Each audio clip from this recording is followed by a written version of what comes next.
Hey everyone, welcome back. Today we are diving into a very important topic, very important aspect of health, our gut, which is more than just our stomach, and it does so much more than digest food. It is home to 70% of your immune system. It produces 90% of your serotonin. Hello, mood booster. And it even communicates directly with your brain. When your gut is thriving, you feel energized, focused, and strong. But when it's out of balance, that's when issues like bloating, brain fog, inflammation, and even anxiety start to creep in.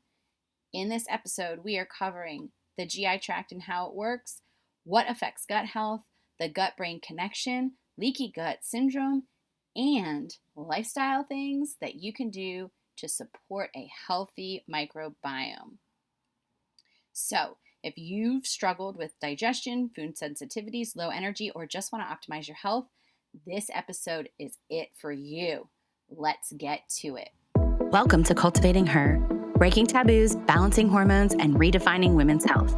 I'm your host, Christy Edgar, an integrative nutrition health coach and holistic lifestyle expert.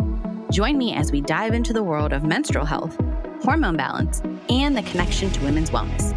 Whether you're looking to decode your cycle, tackle PMS, or manage menopause, this show is your go-to to syncing your lifestyle with your hormonal rhythms. Through candid conversations, practical tips, and a few expert interviews, Cultivating Her empowers women to embrace their cycles and align their lifestyle to boost energy and thrive in every phase of life. Subscribe now and start flowing with confidence as we redefine what it means to be a woman with harmonious health. Hello, friends, and welcome back to the podcast. Today, we are diving into one of the most fascinating and important aspects of our overall health, which is gut health. Okay, did you know that our gut is often referred to as the second brain? It is responsible for so much more than digestion. It's deeply connected to our immune system, our mood, and even our brain health. So, this conversation really ties into the pillars of holistic health that we often discuss.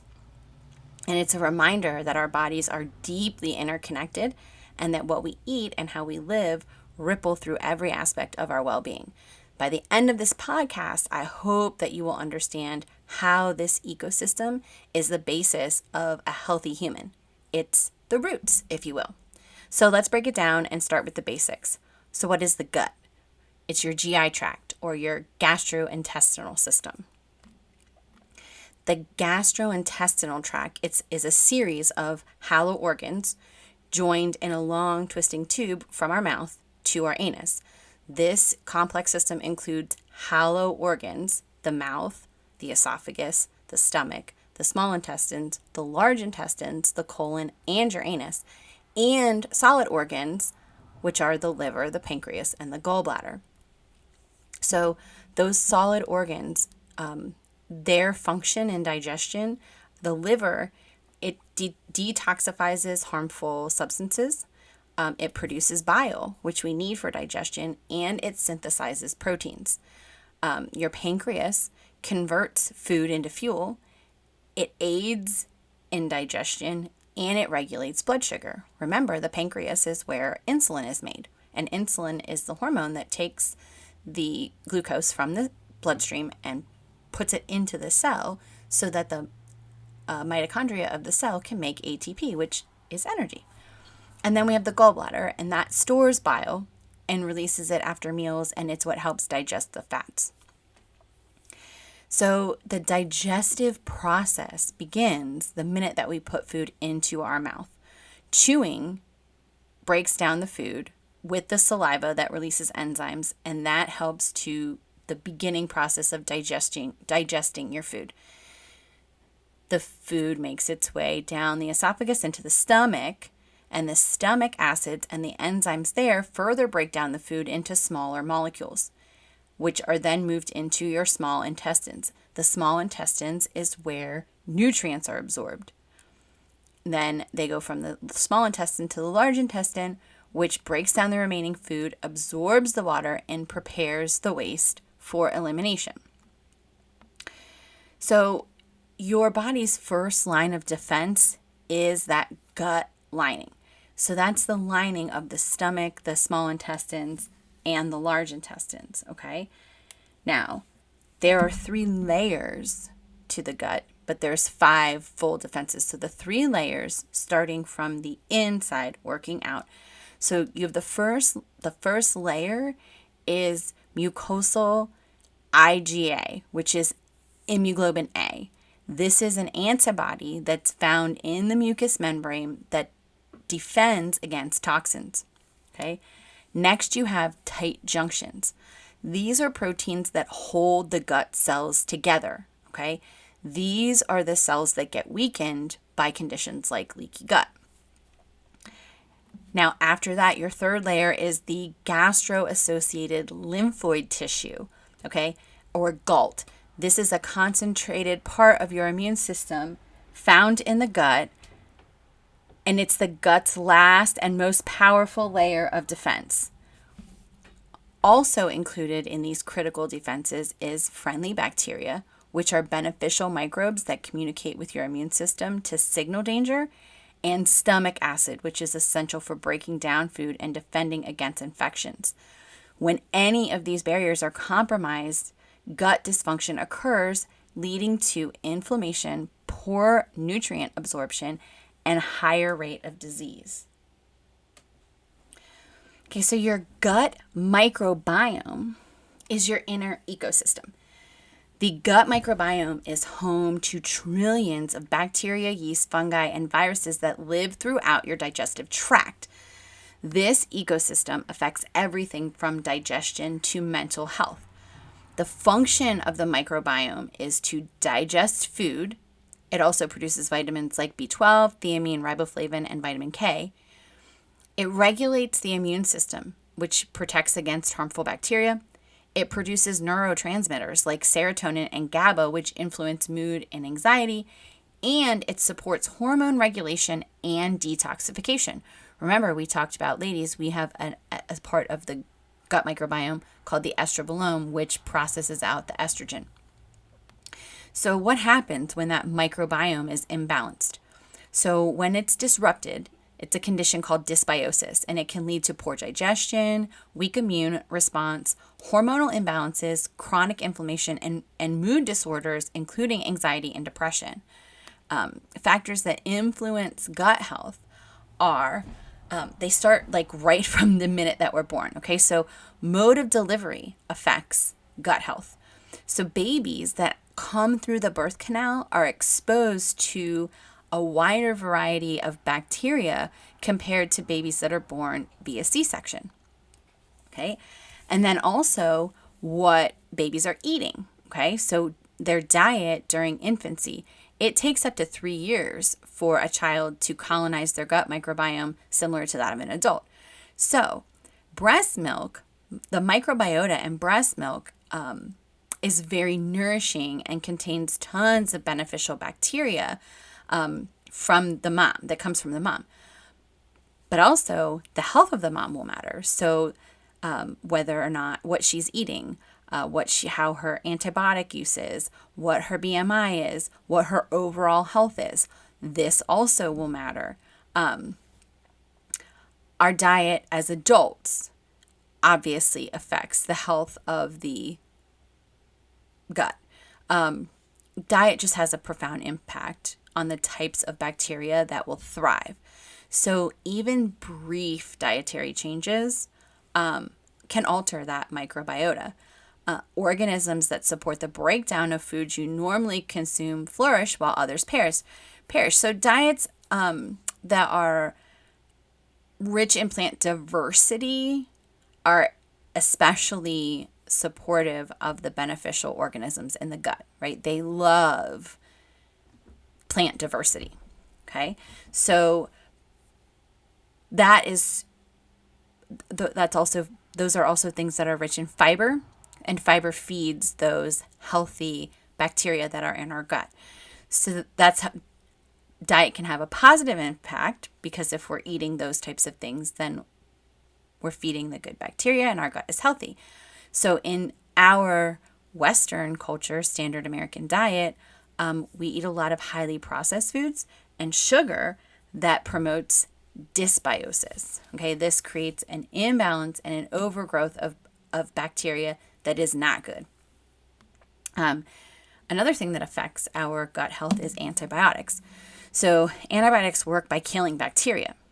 So, this is really effective when you're sick and you need help ridding yourself of bad bacteria. But in accomplishing that part, it also destroys the good bacteria because antibiotics can't go in and decide, oh, you're bad, you're good, you're bad. It wipes out everything. So even one dose of a commonly prescribed antibiotic can wipe out microbial diversity for up to a month. And antibiotics are necessary. Just you have to remember to give your gut a little extra love following a treatment like that. Another thing that affects our gut health is environmental toxins, things like chemicals, pesticides, food additives, all disrupt that gut lining and can contribute to inflammation. Stress also can affect the gut health. We talk a lot about that stress is just a killer of all sorts of things.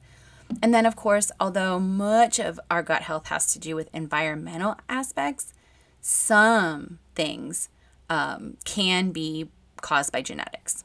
But like Dr. Hyman says, genetics load the gun, lifestyle pulls the trigger. So even though you may be prone to genetically having some issues with your digestive tract, lifestyle and what you actually eat can make a huge, huge impact. So what about your gut and your brain? So there you have a gut-brain axis, and this is how your gut and your brain communicate. So it's a communication superhighway, right? The gut-brain axis between your gut and your brain, and it's connected via the vagus nerve. And it's a key player in your parasympathetic nervous system.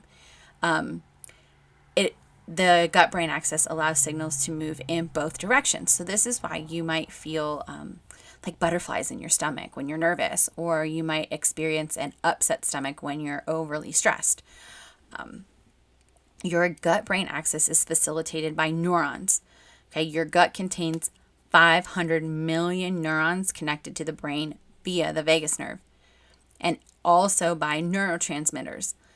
So neurotransmitters are involved, our gut bacteria actually are involved in the production of neurotransmitters like serotonin, dopamine, and GABA. So serotonin is often called that feel-good neurotransmitter, and it regulates mood, sleep, and appetite. And about 90% of serotonin is produced in the gut. So if your gut isn't healthy, your brain might not be getting the signals it needs to regulate your mood and your emotions. Also, the gut-brain axis controls hormone harmony, right? Because it connects to the hormonal hierarchy that we've discussed before. The gut microbiome influences cortisol, which is the stress hormone, and estrogen metabolization.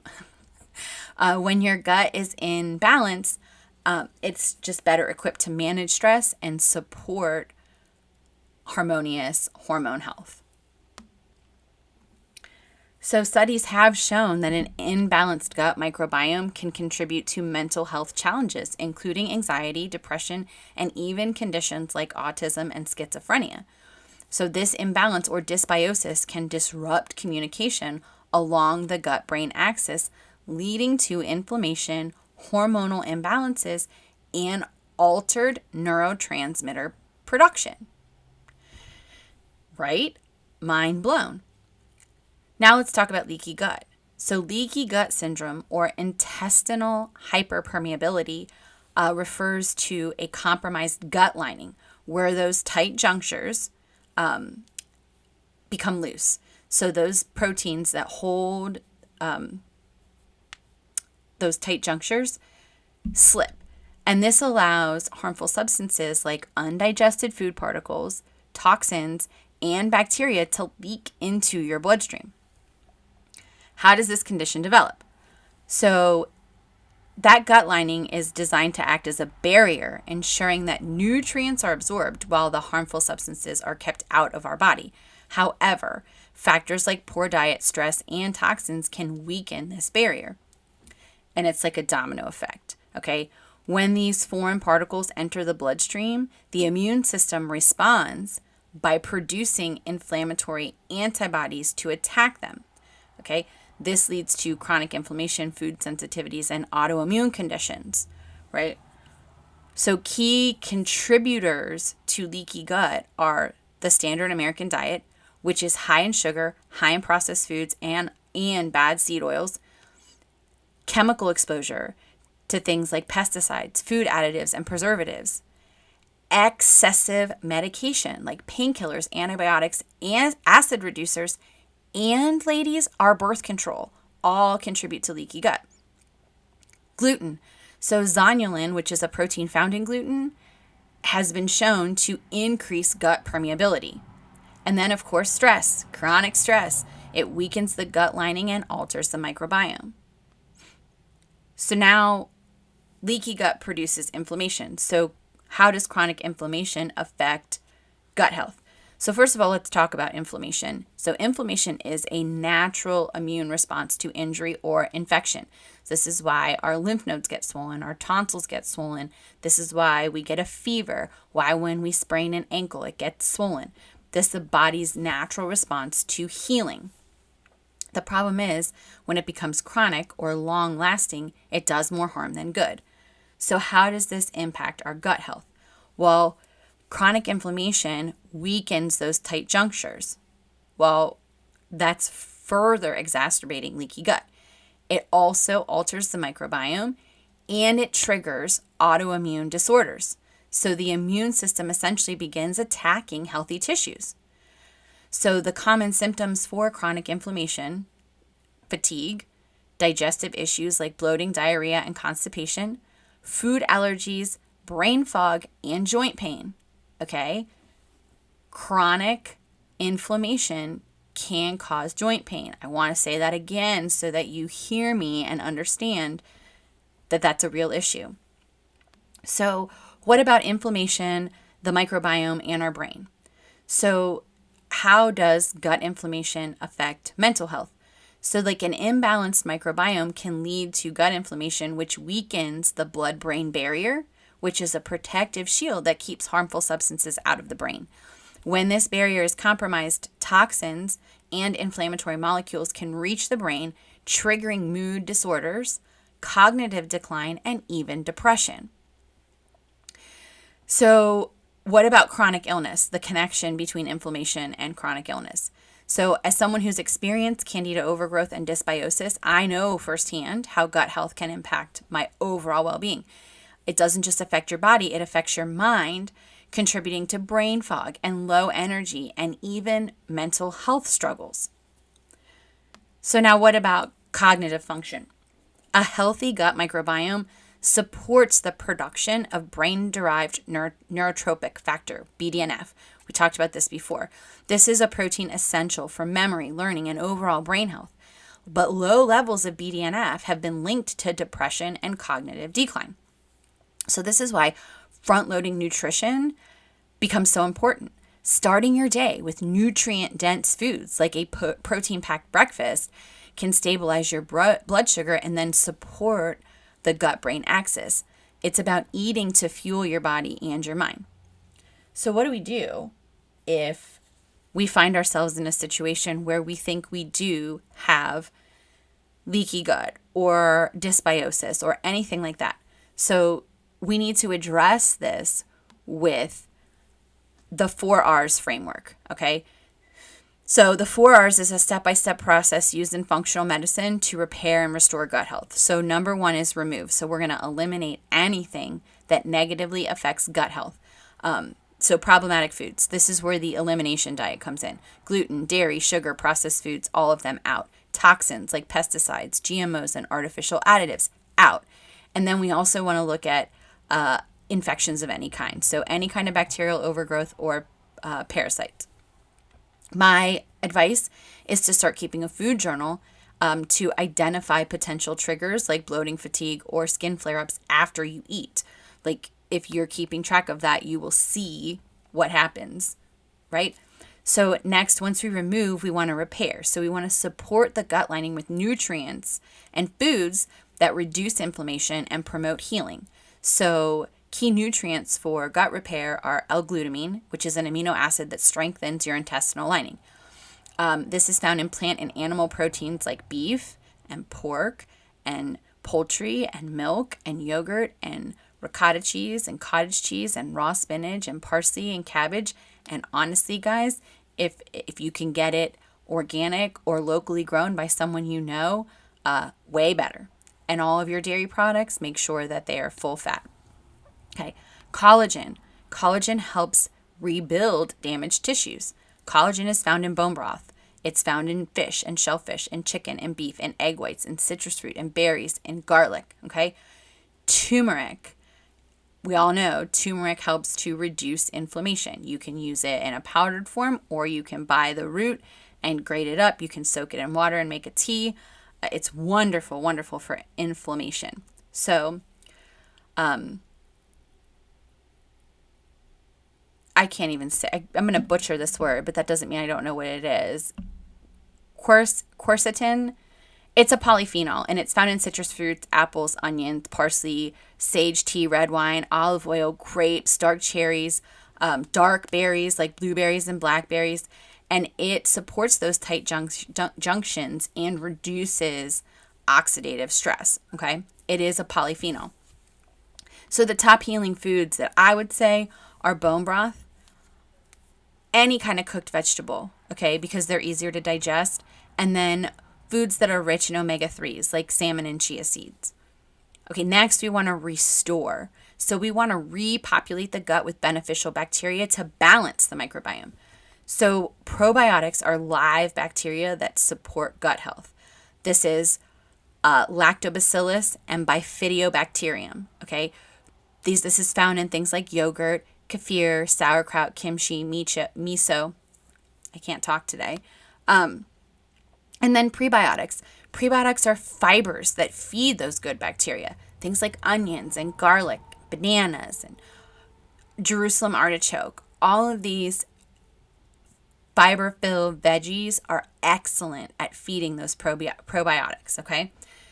So we have removed, we have repaired, we are restoring, and then we need to replace. So replace digestive enzymes and other compounds in your body that are needed for optimal digestion. So digestive enzymes, maybe you need a supplement to help support the breakdown of your food, okay? And these are things that you, as you're moving through, you will figure out. Your body will speak to you if you listen, okay? Your stomach acid. So if you experience acid reflux, you may need more stomach acid to aid in digestion. I would recommend talking to a functional medicine doctor about this and not taking a medication for the antacid medicine. Doesn't really do much good and does more harm long term. And then vitamins and minerals. So focusing on B vitamins, magnesium, and zinc, all of which are really good for gut health. Now, I want to talk about some lifestyle tips that will support not only your gut health, but a healthy metabolism, okay? Number one is to focus on a balanced, nutrient-rich diet. This is the cornerstone of gut health. So your gut flora thrives on a variety of nutrients, particularly fiber, which acts as food for your good bacteria. So this does mean a diet that is rich in plant diverse foods. Okay, you want to focus on eating live foods like fermented vegetables and freshly cooked meals. Okay, eat fiber-rich foods like fruits and vegetables, legumes, lentils, quinoas. These are all rich in fiber and help to feed the beneficial bacteria in your gut. You definitely want to eat fermented foods, at least a cup a day. Fermented foods like yogurt, kefir, sauerkraut, kimchi are all incredible sources, okay? You can make them in your kitchen and they cost very little. And then you want to limit processed foods and sugars. So they can disrupt the balance of bacteria in your gut, which will lead to inflammation and poor metabolic health. And how does this improve our metabolic health, right, when we're eating healthy food? So when your gut flora is balanced, it supports better digestion and absorption of nutrients. This in turn helps regulate blood sugar levels and promote healthy metabolism. all day long, I will say this. Everything is based in glucose. Keeping that blood sugar level by eating fiber-rich foods, fermented foods that can reduce inflammation. It's a way to reduce these metabolic disorders like obesity and type 2 diabetes. And healing your gut isn't just about diet, it's also about creating a healthier lifestyle. So I want to also say that you need to stay hydrated. Water is essential for every function in your body, including digestion. So drinking enough water helps maintain a healthy mucosal lining in the intestines, and it supports the balance of good bacteria in your gut. So you want to drink half your body weight in ounces of water. And then you also can lean into herbal teas like peppermint or ginger, which can help soothe the digestive tract and improve gut function. Now, how does this help with our metabolism? So proper hydration is crucial for metabolic health because it helps your body break down and transport nutrients effectively. Dehydration can slow down the metabolism and make you feel sluggish, so make sure you're drinking enough water throughout the day. The next thing I would say for lifestyle would be manage stress levels. We talk about this really often here. I feel like chronic stress can negatively impact your gut health. Stress triggers the release of cortisol, which can cause inflammation and disrupt that delicate balance in your microbiome. So high levels of stress have actually been linked to digestive issues like irritable bowel and can hinder your body's ability to metabolize food effectively.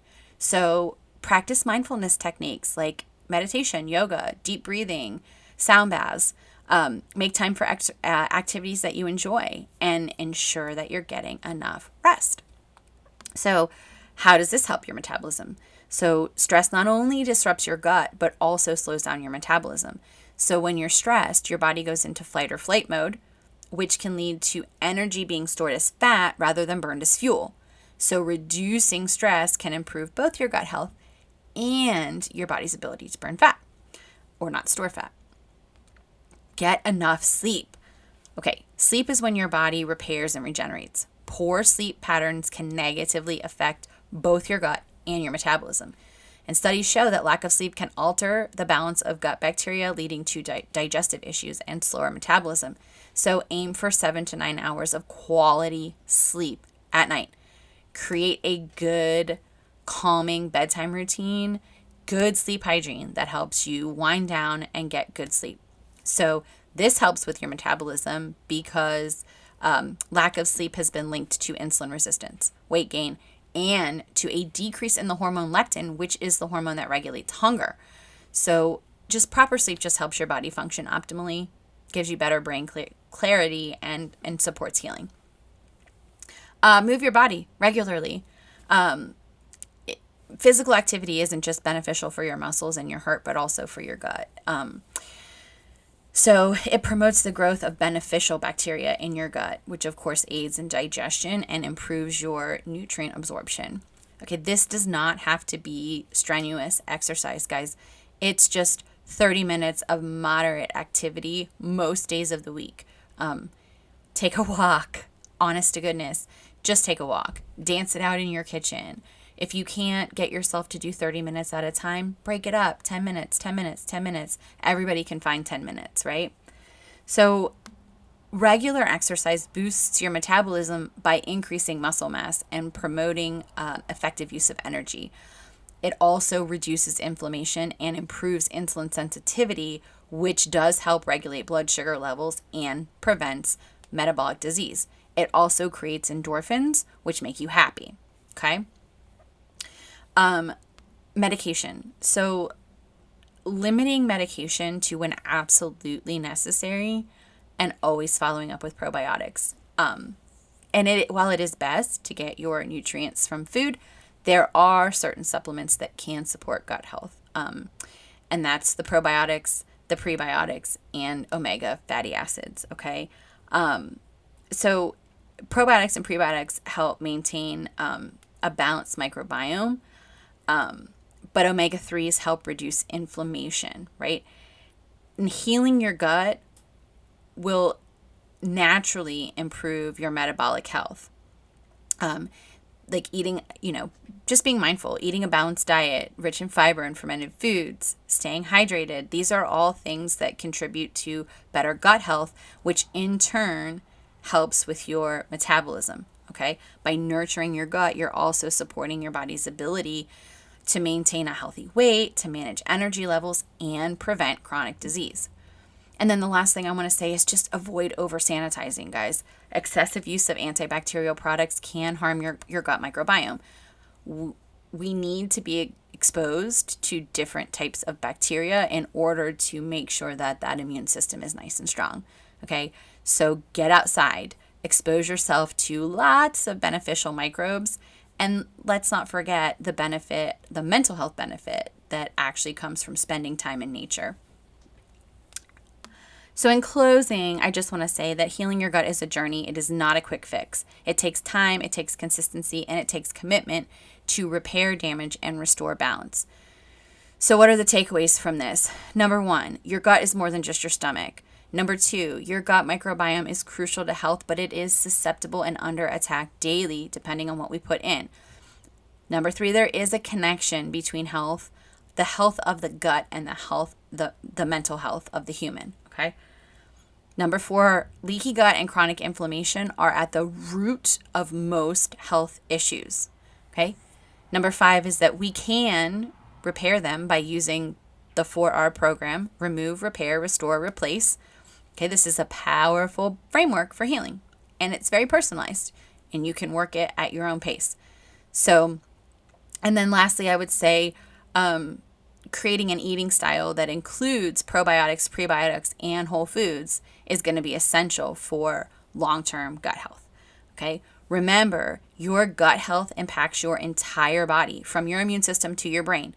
And by making small, consistent changes, you achieve a healthier, happier you. Start with one thing: consistency compounds. Okay. Thanks, guys, for staying here till the end of the episode. I really hope that you found value and you found it helpful. If you did, subscribe, like it, share it with a friend, and by all means, keep the feedback coming, okay? Any questions that you have, any other topics that you want me to cover, things that I maybe skimmed over and didn't get deep enough in, let me know. I would love, love, love to put together an episode and talk about those things for you. So until next time, be kind, be well, my friends, and cultivate good health. Thank you for joining me on this journey to educate and empower. I hope you found value in what you heard and will come back to listen again. Together, we're going to create a community of women empowered to transform their health. If you're excited to be part of this, please subscribe, leave a review, and share with the other women in your life who need health support tailored to that X chromosome. Until next time, be kind, be well, cultivate your health.